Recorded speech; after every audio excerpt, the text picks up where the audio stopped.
A strong, durable and well installed fence is part of making your garden look great for years to come. I'll show you the complete process from start to finish to erecting a super strong fence like this one, so that by the end of this video you'll be able to build one yourself. So the first thing we need to do is grab a string line and mark out where our fence is going to go. Now this fence is going to start in that corner behind that little shed over there, and we're going to work up to the corner over there. It's quite a long fence. So you need to find your starting point. Ours is going to be at this post here. So I need to put a string line starting from the back of this post, because that is where we want to start. We want our post to sit here in line with that one. So I'm going to put my screw just at the base of that post there, just into the panel, and that means I can tie my string line to that screw. Now we're going to go off the back of the post. You don't install the string line dead in line with the post or at the front of the post. You put it at the back of the post, because when you stand the posts up, you'll run them up against the string line about 1 millimetre or so off. If you touch the string line, you end up moving it. So you want to be 1 mil or 2 off the string line at the back of where your posts are going to sit up against. Follow me. This is where I fall over backwards, walking backwards. So we've run our string line all the way down, and we're going to where there was an old post. So there was an old post in here. You can see that hole just there.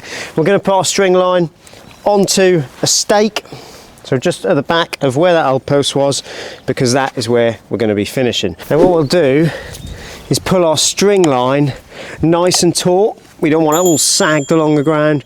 We want it to be nice and tight. So now we've got a string line running all the way along there, and that gives us that straight line to work up to. Now this is a nice level piece of ground. Of course they're not all going to be like that. If you're doing a fence that runs uphill and you want that nice stepped effect on your posts and on your panels, there's a nice easy way to do that, and I'll explain that on the whiteboard because it's a lot easier. What we'll do is put a dead man post in one end, so that's a temporary post, probably a timber post, at the correct height of our last panel and in the place of our last panel, and we'll run a string line on the shoulder of our first post, and as they run uphill you'll get the correct level between the shoulders on the first post and the end post, and then every post and then in effect panel will have the exact same step up as you go along. That's the easy way to do it. So now we've decided where our fence needs to go. We need to look at what we're going to install. So this is a 6-foot fence panel, and we're going to install, what we got, 9-foot posts. My strong man's now going to come in. He's going to stand this up for you so you can see it. So that is a 9-foot post that he's holding up there. You can get lots of different sizes. You can get 8 foots, for example. That's probably the most common size. And then we've got a 150mm gravel board to sit on the bottom of the panel. When I'm fencing, I always recommend concrete gravel boards and concrete posts. I just think they look a lot better, they're a lot stronger, and they give you a lot longer life of your fence than timber posts ever will. When you're doing fencing, there's always a rule of thirds with regards to how much you need in the ground on your post. So we've got a 6-foot fence panel and we've got a 150mm gravel board. That means we would need at least 600mm, 2 foot in the ground at least. Technically, if you're going by 1/3, a little bit more, especially in soft ground like this, right near a river. 9-foot posts are going to hold that against any wind and give you a nice strong foundation. So we've got 9-foot posts. If you've got posts that are a little bit long, you can always cut them down. I'll show you how to do that in a little while. So we've got 9-foot posts, 150mm gravel boards, 6-foot fence panels. And we're now going to start by installing that first post. But before we install our first post, how do we know exactly how much of the post needs to go in the ground? How do we know that we're not going to go too deep or too shallow and the post won't look right? Well, there's an easy way to mark it out. We want our panel to sit on the shoulder of the post. You see the crown of the post here? We don't want the panel to sit at the top of that, it wouldn't look right.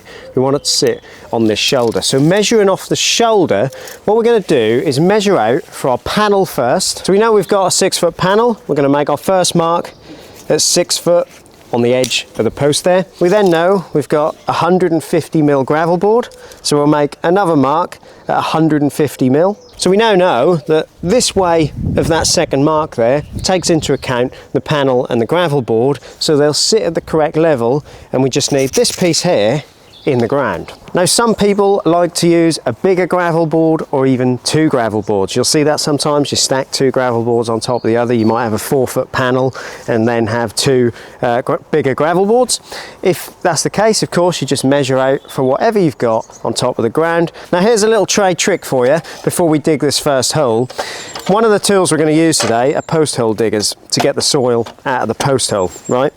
So what we want to do is if we lay our diggers onto the top of this first post here, we can line it up at the end there, and then you can either use a bit of tape to mark this or a Sharpie. In line with that mark for the depth of the post, we can make a mark on the post hole digger, and that way we know that once we've dug down that much, we ain't got to keep getting a tape measure in there and measuring it, because we know when we're at the right depth. Nice and easy, right? So now we know how much we need to go in the ground, we can mark out to get a hole dug and get that first post in. There's lots of different tools you could use. You can see there's quite a variety here. We have got a boring machine, but look, they're a lot of money, so hire one if you want to use one of these.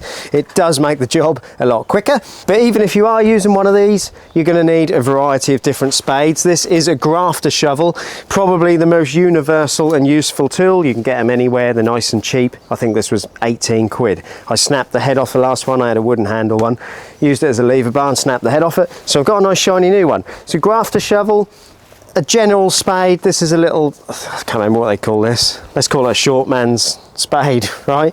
So that's actually the perfect width now enough. So they're perfect. And this is a post hole digger that I already show you on the post there. That is set to the correct depth. We've got that marked off. That's really useful. It saves you back. Once we've got that hole bored out with the boring machine, put that down, grab the soil, lift it up. I'll show you how that works once we get going. So we know where our first post needs to go. Now we can dig a hole. Now depending where you're starting, your first post may be a little bit tricky, because like us, there's probably going to be a ball of concrete on the bottom of this post. We want our post to sit near enough up against it, and we're going to probably hit that concrete. We might need to break that out of the way. If you're starting up against a brick wall of your garage or your house, there may well be foundations. Don't chip those away. What I would do in that scenario is I would cut my post short, and then I'd use a mechanical fixing through into the brickwork. Digging is always the worst bit of installing a fence. You might hit roots, you might hit all kinds of things. It's never too much fun, and I'll probably speed up quite a lot of the digging because it'll get boring for you to watch. But let's start and see what we hit once we get going. Oh, that's nice and soft actually. We might be in luck.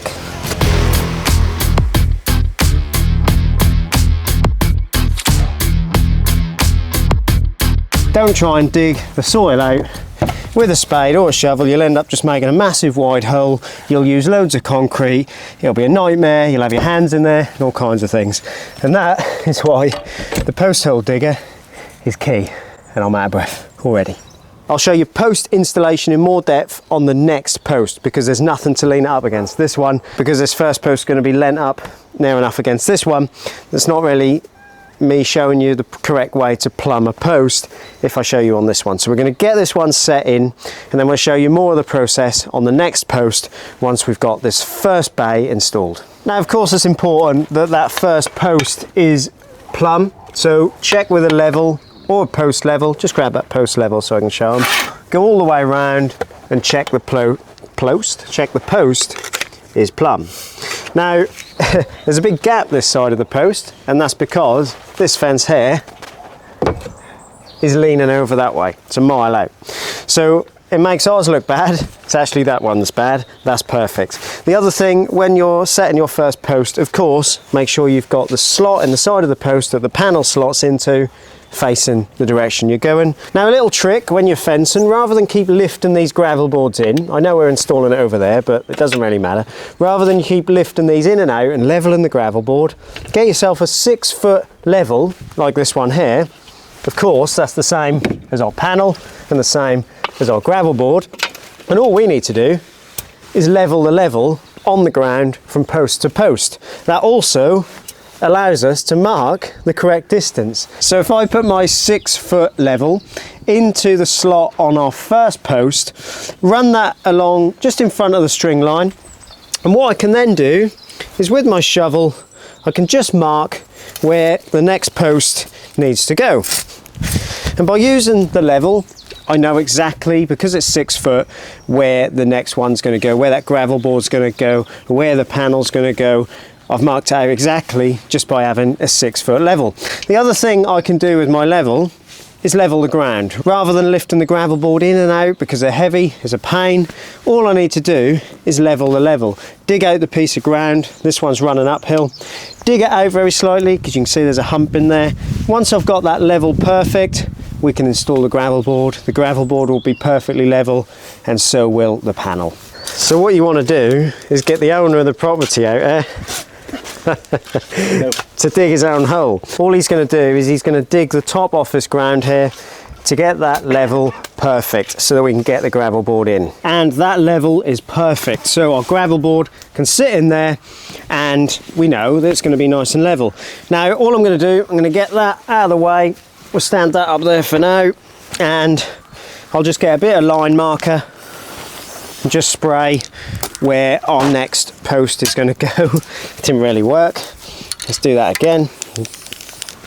So now we're going to dig that post hole using the boring machine first. Hopefully the ground's nice and soft. We should be able to go straight down with this and then use our post hole diggers to remove that soil. I've just made a little cross with the spray, so we know exactly where to go. We want to stay on this side of the line because we know our post wants to be on this side of the line, and dig the hole.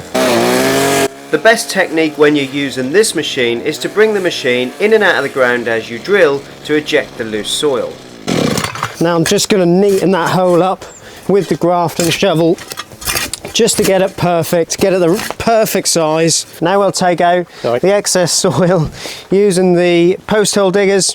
When you're using these, you insert them with the jaws open, and then as you withdraw them, you nip the handles together to pull out the soil. Now before we put our post in, we'll get the gravel board in and a panel on top of it, and we'll just stand our post up against it. So just in front of that string line there, I'll put my gravel board in the slot. There we go. Perfect. So I'll just double check that it's nice and level. Now you need to lift your fence panel onto the top of your gravel board without disturbing it too much. There you go, perfect. That is now sitting on that gravel board. Now let's grab the post. Now before we get the post in, what you need is some Easy Post or Postcrete. So it's a pre-mixed concrete. This is Larson Easy Post, and all that does is sets really quickly and allows us to work really quickly. This stuff, after about 10 minutes, is going to be set enough for us to carry on working our way down the fence. If you mix the concrete yourself, it's going to take a lot longer. You're going to have to prop the posts more than likely with rocks and all kinds of things. This makes it nice and quick. So I've got 4 litres of water. I know that because this bucket has got litres on it. So 4 litres of water and my Larson Easy Post. Link will be in the descriptions of this stuff. All I'm going to do, I'm going to bring the post in, or my helper's going to bring the post in. Make sure you've got everything ready because this stuff goes off fairly quick. You want to work fairly quick. If someone can help you with the leveling as you do it, brilliant. If you're on your own, you'll want one of these. This is a post level. All the handy tools will be linked in the description where you can grab them. One good little trick, if you're on your own and you haven't got someone to hold a level for you, use some big rocks and you can prop the post in position and get it set, and you can control the level a lot easier. If it's just a big hole, of course the post is just going to move around. So use lots of rocks, jam it all around it, and that will just help you to control that post. And also rocks falling in the hole with the postcrete, they don't matter, they bind the whole thing together and they make it stronger. This is where having an extra pair of hands does come in useful. Andy's going to hold that post against the string line, so it's just a little bit off the string line, and then what he's going to do is just keep checking it for plumb. I'm going to pour about 1 litre of water in the bottom of this hole around the post. What I like to do is do this in stages, so I'll pour some in, and I just pour enough in to soak up the water before giving it a mix so that you get a nice consistent mix, a little bit more water, more postcrete, and then you end up with a nice thick mix of concrete around the base of the post. Now it might take a little bit more than one bag for you. Should really put a mask on, by the way, because I'm filming, I haven't. It's very difficult to wear a mask and talk to camera, but wear a mask because it's not nice. Once we've done this first one, we're going to do all the other bays and we will be wearing a mask. And all the while I'm doing all of this process, Andy's just keeping it nice and level. One final check, and that is absolutely perfect. In 10 minutes, that easy post will have gone rock hard and we will be able to just continue one bay at a time. But that is how you install one bay of fencing. Now all you do is repeat the process over the course of many hours. This one's going to take. And what I'll do is once we've got the rest of these in, I will show you how we cut down the last panel, because you're never lucky enough that one whole panel fits at the end. You will have to cut one down, so we'll go over that process as well. Now before we start carrying on with the rest of these 14 bays of fencing, make sure you subscribe because you don't want to miss out all the videos that are coming up this year, and hit like because that helps this video reach and help more people on YouTube. Right, hit the music. So try not to hold me down, feel alive when I'm in this town. Look at those beautiful stars, I wanna drive a faster car. Nothing can break me, no, no, nothing can break me. Try not to hold me down, feel alive when I'm in this town. Look at those beautiful stars, I wanna take a trip to Mars. Nothing can break me, no, no, nothing can break me.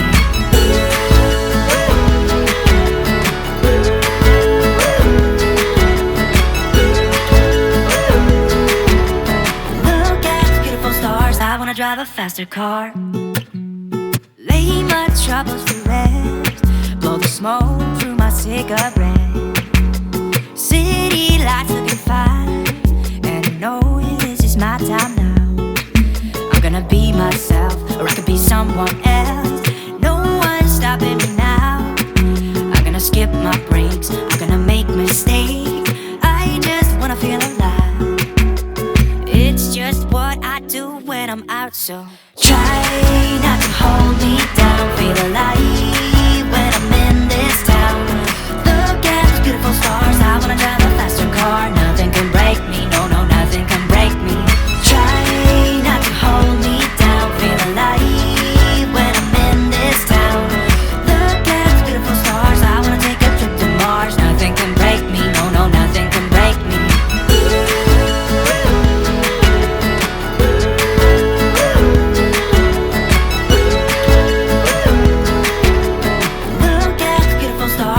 Drive a faster car. So we've got most of this fence up, we're really getting on nicely. If you pan that way, look at that, we are getting there. But what you're probably going to find is it's not always plain sailing. It's nice soft ground, but this tree here, there's a lot of roots. Quite common, you're going to find lots of roots. We're digging out because to keep the fence level, we need to get the gravel board, of course, nice and level. So it's a little bit down in the ground now, so we need to dig a little bit more out for each gravel board. Now, we're hitting roots, so you can use hand saws, you can use a variety of different saws, but a cheap reciprocating saw will do you. All right, it's not a particularly cheap one, but you can go and grab a cheap reciprocating saw like this one. And the best thing to do if you come in here, there's a root here. I've already cut some of it out. Just get your saw in. And you should be able, there's obviously another connecting root under it.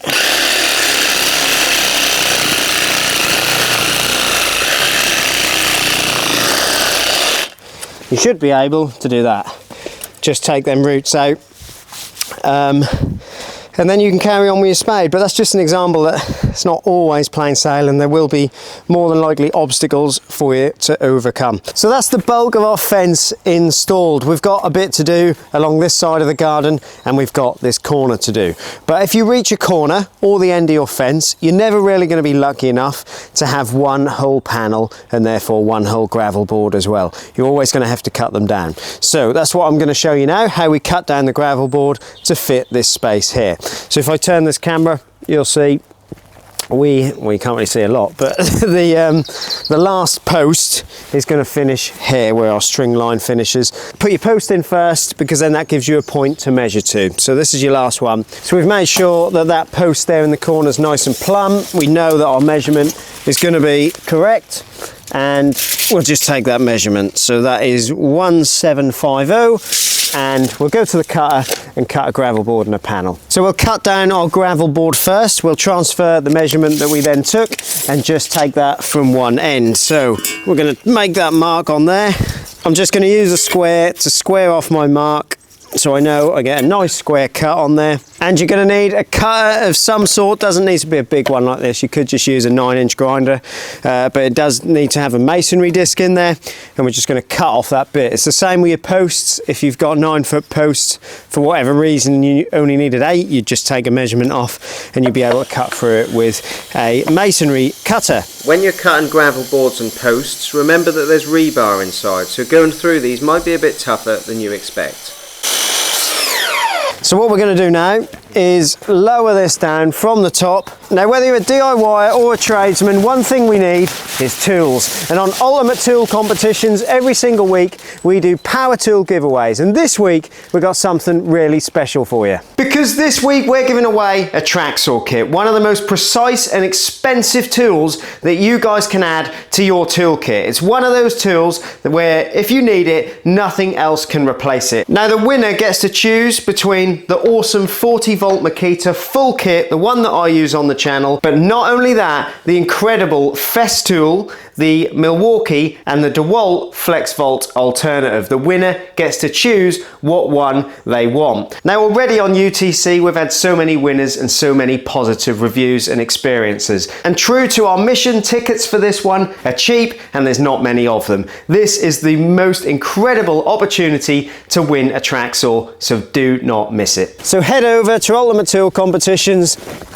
if we can get this in. The link is down below in the description. And now all we're going to do is level this gravel board, get the height set correctly. We can then cut the panel and we'll be able to put that in next. So we know the measurement of our last bay. Before we cut it though, not every fence panel is constructed in the same way. You get different types. So this type of fence panel doesn't really have a frame around it. So there's certain ones where you'll have a batten on the ends and you'd have to cut the width of the panel and you'd have to reconstruct it. The battens on the ends are only nailed on, so you just re-nail them. These ones are even easier because you haven't got to do that. All we've got to do is literally cut the width that we need. So they're nice and easy. Now bear in mind, the piece we need to cut off needs to go into the corner post, otherwise we'll ruin the pattern of the boards. Because we're going to cut one of these boards down, it would look wrong. So make sure your cut is off the corner or the end if you're not on a corner post. All we're going to do is transfer that mark, the width of our final bay, at the top of the panel and at the bottom. So we know how much we're going to take off. We'll grab the 6-foot level and we're going to run a line from top to bottom so we can see how much we need to take off. Now we're just going to lift the panel off the ground so we can run a saw along it and the saw blade can then pass through without cutting the lawn or whatever you've got underneath it. So we're just raising it up very slightly. Now I'm just going to use a circular saw and we're going to run that along the line. Now, before we install this panel, we're just going to pop a bit of fence treatment, bit of fence paint on the end there before we lower this into place. And now you just lower your final panel down into, let it go, the last bay. Now that sounds easy, you do have to stand on something to get it in the top first. So the base of each post, just pop in a bit of soil and go around with your foot and stamp on it to pack it round the post and fill any little gaps underneath the gravel boards. But that is essentially how you erect a fence. Now, this is a very long fence, so let's have a stand back and look at the final result. And that is how you build a strong and durable fence. I hope it's helped. If it has, hit one of these because they're bound to help as well, and I'll see you guys in the next one.